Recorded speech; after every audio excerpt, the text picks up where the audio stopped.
Good box here today. I'm Jim with CGC Sports Illustrated. This is an unboxing video, and this is what I'm going to have for you today. 5 modern slabs. I have a tribute issue of a Hall of Fame baseball player, which is just one of my favorite modern Sports Illustrated issues, so we're going to look at that. I've got the first pro cover of a Hall of Fame NBA player who is pretty universally disliked, and for some pretty good reasons, but I still love the issue, and I love everything about it. I have an issue, sports-related, not Sports Illustrated, though, of that represents one of the best things that happened in baseball in the last 60, 70 years, maybe more. And if you want to fight me on this, fight me on it. I'll hold my own and hold my position on this one. Another tribute issue. Man, Sports Illustrated, they don't do tribute issues anymore, and Sports Illustrated's had tons of problems. But man, some of their tribute issues were just moving. And this is a tribute issue for a Chicago sports guy, so it's close to my heart, and I love this issue. And then we're going to wrap it up with another pop culture issue that you have seen a ton of times in my unboxing videos, and if you are sick of it, it is too freaking bad. It's my show. I get to do whatever I want, and it's my collection. I get to collect whatever I want, and as I've said before, I buy every newsstand copy of this one that I can see because I love it, love it, love it so much. Okay, let's open up this box, and while I'm doing that, I'm going to give you the latest on PSA coming into the comic and magazine grading world. No real new information to share, although PSA is now starting to do a little bit more, a few more posts on social media about how they're coming into the comic and magazine world, which is interesting. But here is the latest. And all of this could change because this is a massive initiative and it's years in the works, and not everything, if you've ever run a business, you know that you got a great idea, and not everything goes as planned, and certainly rarely goes on the timetable you had planned. But as of right now, PSA is planning on starting to grade magazines in the first quarter, and comics and magazines in the first quarter of 2025. So we're getting closer. They will have. So these are all things I've been told, and again, all of these could change. They have no plans to grade oversized magazines. I know there's a lot of us that collect Rolling Stone and Life magazine and a whole bunch of other oversized publications. It'll be a standard magazine size slab. The label has been out there. People are ranting and raving that it's an ugly label. It looks just like all the rest of the PSA labels, and I've never been one that really... I mean, I get it that it's not the most visually appealing, but I've never been one that really gives a crap what the label looks like. Much more important to me than the visual aspect of the label is, does it tell the story I need it to? Is it done correctly? It doesn't have the proper slab label information. Does it have the variant breakout information? So we're going to take a look at all of that and have some awesome pieces to look at here. Okay, but that's the latest on PSA. Q1 2025. People have asked me, Jim, are you going to stop sending stuff to CGC and send them all to PSA? Not initially. Look, this is great. Competition's wonderful for the collector. Absolutely. I'm going to be first in line when PSA is accepting submissions for magazines and submitting them to try them out and see how they do and let the best company win, in my opinion. If PSA is better for collectors in the hobby, great, awesome. If CGC is better for collectors in the hobby, great, awesome. We're going to see which one is better for us, the collectors and the hobby, and that'll be the one that I probably end up going with long term for most of my stuff. Okay, let's get started. 5 slabs, all modern. Let's see here. I got 3 that have a legitimate shot at 9.8. Oh, geez, I almost forget. I'm wearing my lucky t-shirt. So, shout out to Greg from the Facebook group, the CGC Sports Illustrated Facebook group, and to Mike. Mike designed the graphic for this. Greg got these t-shirts printed. You can see this graphic, pretty cool. Mount Rushmore of Sports Illustrated. Mickey Mantle, Gretzky, Jordan, Ali. Love it. And I did an unboxing video with this a while ago, and it was a great box. And so I was like, this is my new lucky t-shirt. I'm going to have to wear it all the time. And then I totally forgot about it. So, luck is coming our way, so let's warm up the 9.8 button. 3 of these have a legit shot at 9.8. I would love to use that button 3 times. I'd love to use it at least once. We start with a 9.8? No, we cannot. Yeah. Love this issue. This is the Mickey Mantle tribute issue. It came out on August 21st, 1995, right after his passing. There are 18 copies at 9.8, 16 at 9.4. They're now 14 at 16 at 9.6. They're now 14 at 9.4. My projection on this was 9.6. I thought this would be a good opportunity for me to recap, because this issue really encapsulates a lot, and I love this issue. Kind of recap why I and so many other people collect Sports Illustrated. So let's start with the fact that this is Sports Illustrated. Many of us had subscriptions to Sports Illustrated growing up. There's just such an affinity for the publication and the brand name Sports Illustrated. So check, this has got that. Rarity, this is a newsstand copy. So check, it's got that. The historical aspect, I mean, it's Mickey Mantle, and it's the tribute issue right after he passed away in 1995. So great history, and you look at him. This photograph was, by the way, was taken during spring training of Mickey Mantle's rookie year in 1951. So I mean, great history, and great stories. So check, it's got that. And then just a visually stunning display. Sports Illustrateds are beautiful. And this is why Sports Illustrateds are so much better than so many other sports collectibles. They display wonderfully. I like sports cards. I like graded game tickets. Both of those suck at displaying. You ever do that? You ever show somebody one of your sports cards that you got like set up on a bookshelf or maybe in a case, and you're like, "Hey, look, it's Sandy Koufax rookie card. Oh yeah, that's pretty cool." They're tiny. Same thing with graded game tickets. I like them both.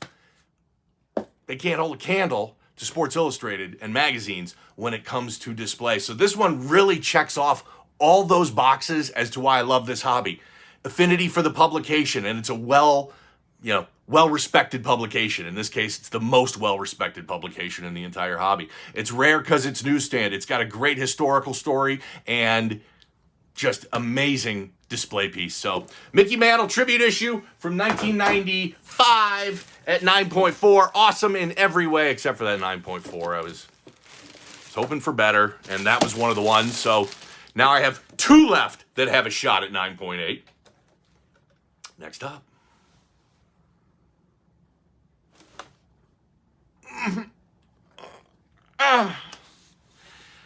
I feel like I just been punched in the nuts. Oh, that's painful. Oh, that's painful. My Kraken press and regrade pile is so big, it's huge. And one of these days I'm going to get to all of them, and I think I just added a new one to the pile. Isiah Thomas, this is his first pro cover. Isiah was only on the cover of Sports Illustrated 3 times of the regular Sports Illustrated weekly issues, 3 times in his career. Once when he was at Indiana and they won the national championship, and then 2 in his Pistons uniform. There are now 2 copies at 9.6. So I'm sharing the top pop, which I hate. There's a 9.4, there's a 9.2, projected this at 9.6. If you're a fan of my videos and you've watched a bunch of them, you know I grew up in Chicago, so I'm a Chicago sports guy. Cubs, Bears, Bulls, Blackhawks, Notre Dame, they're my jam. Those are my teams. But I went to high school in Detroit and lived there for a number of years, and I was living in Detroit when the Pistons won back-to-back championships in 89 and 90. And so I've got a soft spot in my heart for a lot of Detroit teams, and am still fascinated to this day about those Pistons teams and that bad boys image and the fact that the NBA allowed that to happen. I'm going to play some bad boys highlights here in just a little bit, but some of these fouls that the Pistons were allowed to happen, most of them were just, that's just a foul. Today, it would be an immediate ejection. I think they call it a flagrant 2. Immediate ejection, and you'd likely get a suspension, and do it 2-3 times in a season, and you'll get a massive game suspension, 10, 20, 30 game suspension for the kind of crap that the Pistons used to pull back then, and the NBA was just cool with it. And don't get me started on, we've got this, the NBA is soft today, and it's fine. It doesn't have to be. It shouldn't be what the bad boys were, although that was an interesting era.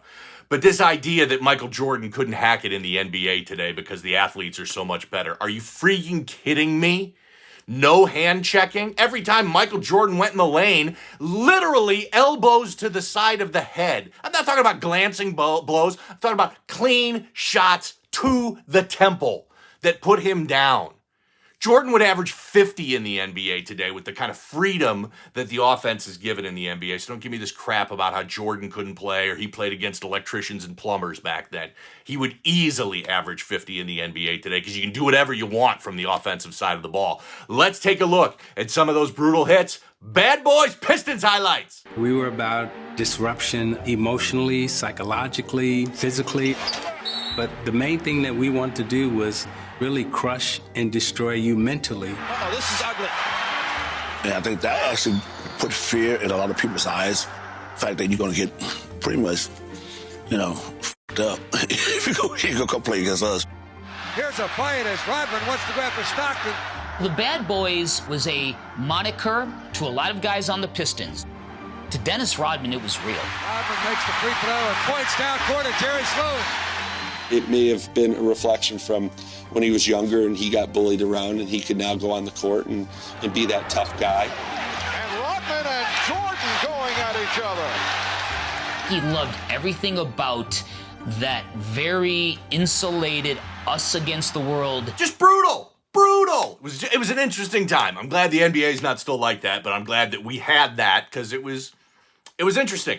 Don't love this 9.6.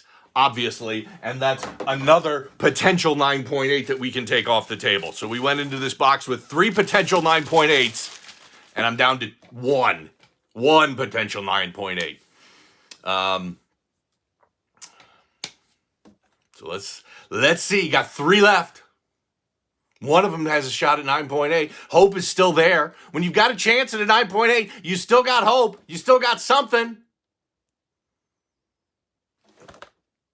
Oh, this is not one of the ones that I had projected as potentially being a 9.8. But this is the other tribute that I was mentioning. This is the Walter Payton tribute issue. Came out on November 8th, 1999. There's a 9.8. If you own that, congratulations, because I love everything about this cover. I'm a Bears guy. There is no more important Chicago Bear in the history of that franchise than Walter Payton by a mile. And this is it's a beautiful picture and a stunning tribute to the greatest all-around running back in NFL history. So let's go through the particulars. There's one 9.8. There's 7 at 9.6. There are now 6 at 9.4. Projected this at 9.2, so I'm happy with that 9.4. The Chicago Bears got a couple instances of star players of theirs passing way too early. Brian Piccolo, famous in the movie Brian's Song. He was best buddies with Gale Sayers. He passed away way too early. And then there's Walter Payton, who passed away from liver cancer at the age of 46. There's a great book written by Jeff Pearlman about Walter Payton. He was a writer for Sports Illustrated for years and interviewed Walter late in his life after his playing career. Really rock solid book if you're looking for something about Walter Payton. Jeff Pearlman's a really good writer. So Walter Payton tribute issue from 1999, graded at 9.4. Okay. So we still got a shot. With a potential 9.8. Oh, and I know what this issue is from the back. So the potential 9.8 is saved for the last one. I love that. I love when we got a chance for the box to go from, terrible or good to spectacular on the last. So that'll be some fun drama at the end. But let's get through this one first. Okay, pretty good. Gonna take that because it exceeded my projection. You've seen this a lot. It's because I love it. I love everything about this issue.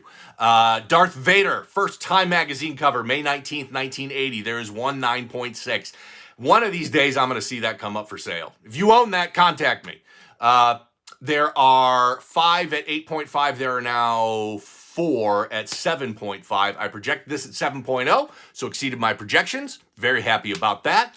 The famous voice of Darth Vader was James Earl Jones, and he just passed away recently. And it was fascinating in the last year or two, the story came out that Disney, think about it, if you're Disney, you're responsible for making Star Wars movies, and maybe the biggest character in the history of Star Wars is Darth Vader, and the iconic voice of Darth Vader. And James Earl Jones was getting up in age. He was 93 when he passed away. And so Disney kind of saw this and had the foresight.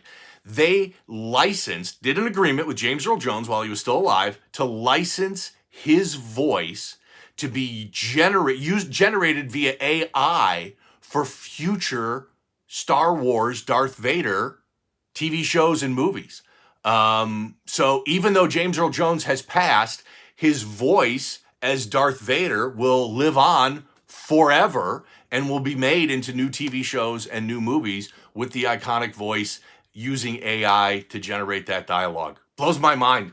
Blows my mind that this is where technology has taken us, to where the voice of Darth Vader, and what would you do? What would you do if you're Disney and you want to have Darth Vader show up in more stuff and James Earl Jones passes away? You can't replace it. You can't just use somebody else's voice. It's maybe the most iconic voice in sci-fi history. You've got to have James Earl Jones. So smart on Disney for doing that. And like I said, crazy that we live in a world where the technology can actually pull that off. Okay, last one. Out of all the potential 9.8s, this is the one that I want the 9.8 on the most. It is not a Sports Illustrated, but it is sports related. And man, I really want a 9.8 on this one. Hanging this whole box on this issue. All comes down. It's either bust or spectacular. I don't know if this is good luck or not when I rub the 9.8 button, but do it anyway. Here we go. Come on, you suck. Crap. That sucks. Never had this one graded before. This stinks. Newsweek. My 4 big publications that I collect. I collect well-known, well-respected publications. Doesn't mean you have to, but the kind of one-offs and regional or local or other stuff just doesn't interest me. I collect Sports Illustrated, Time, Newsweek, and Slam. Those are my big 4 that I collect. So this is Newsweek. This is the Sammy Sosa, Mark McGwire cover. Came out on September 14th, 1998. It is the top pop. I projected it at 9.6. I got a 9.6. You know I hate 9.6. Fair grade. I can see a color, spine tick that breaks color. Sammy Sosa and Mark McGwire saved baseball. Saved baseball. We forget about that 94-95 Major League Baseball strike and the damage that did to the fan base of baseball. 94 World Series canceled. Did not exist. Nearly 1,000 baseball games were lost because of that strike. And when they finally came back in 1995, fans were angry, and rightly so. That strike was a disaster. 3 years later, these two capture the imagination of the country in that chase for Roger Maris's record. They both end up beating it. McGwire ends out on top with 70 home runs that season. There is a great 30 for 30 documentary about Sosa and McGwire and the home run chase. I recommend you go out there and watch it. It's spectacular. Look, I know these guys were both on steroids. I know they were juiced up to their eyeballs. Don't care. Don't care. Loved that moment. Loved that summer of 1988 and how much fun it was to watch these two go at it. Neck and neck the whole way. ESPN would break into whatever they were showing just to show McGwire and Sosa up at bat. Everybody was captivated by it. And by the way, this is the best one. We talked about this a lot in my unboxing videos. McGwire and Sosa, both mildly collectible as far as athletes go, but this is about the moment. There's really nothing in sports cards that captures that Sosa McGwire home run chase from 1998. This Newsweek does. By the way, there's not a Sports Illustrated that does a good job of capturing it. I don't believe there's a Time magazine that captures it as well. So this Newsweek does the best job at that. Awesome is the headline. Put a lot of creative thought into that headline. Despite that, this is a great piece because if you want to remember that moment, you want to have a piece of memorabilia associated with that moment, you kind of got to go with game-worn stuff or baseballs from that season, or this magazine right here, because there's not a lot of other major collectibles out there that capture this moment, that captured the nation, and brought baseball back from just a just disastrous situation just a few years prior. I do hate that 9.6. I'm going to clue you in here, a little foreshadowing of what's to come. I bought a number of copies of this. Bought them at the National, actually. They're all in great shape, so you will see more of these in future unboxing videos as I try and chase that 9.8. That's it for today's show. Really appreciate you watching. Regular unboxing videos drop every Monday. Pressing unboxing videos drop every Thursday.